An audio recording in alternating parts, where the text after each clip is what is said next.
арена, фееричное представление, животные послушно выполняют трюки. В один момент что-то пошло не так. Разъяренный лев набросился на дрессировщика. Кто-то из зрителей запечатлел трагедию на камеру. Видео быстро разлетелось по интернету. Боже!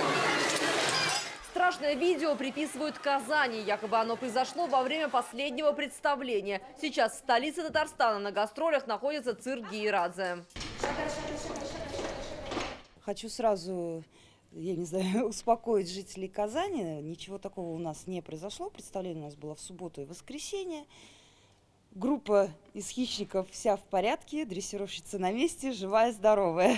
Тем не менее, телефон цирка сегодня разрывался. Но лучшее свидетельство – сам цирк. Кто хоть раз здесь был, знает обстановку в помещении. Арена, клетка и настил. Ничего общего с изображением на видео. Как выяснилось, смертельное шоу действительно шокировало зрителей. Только во Львове года 4 назад. Просматривая такие шокирующие кадры, тем более, если видео вам прислал близкий человек, ни на минуту не сомневаешься в их правдивости, а наоборот, стремишься как можно быстрее дальше по цепочке передать трагичную новость. Так, даже видео 4-летней давности может вновь обрести актуальность. Ой, это часто бабушки так делают. Но я тоже говорю, им не доверять таким сообщениям. То, что присылают какие-то третьи лица, спамят, мне кажется, этому лучше не доверять. Лучше перепроверять, лучше позвонить там другу, спросить и все.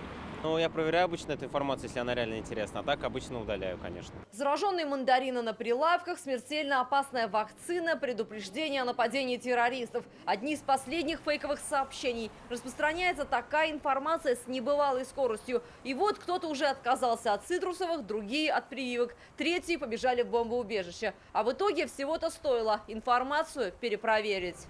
Александра Севастьянова, Амир Залишев, ТНВ, Казань.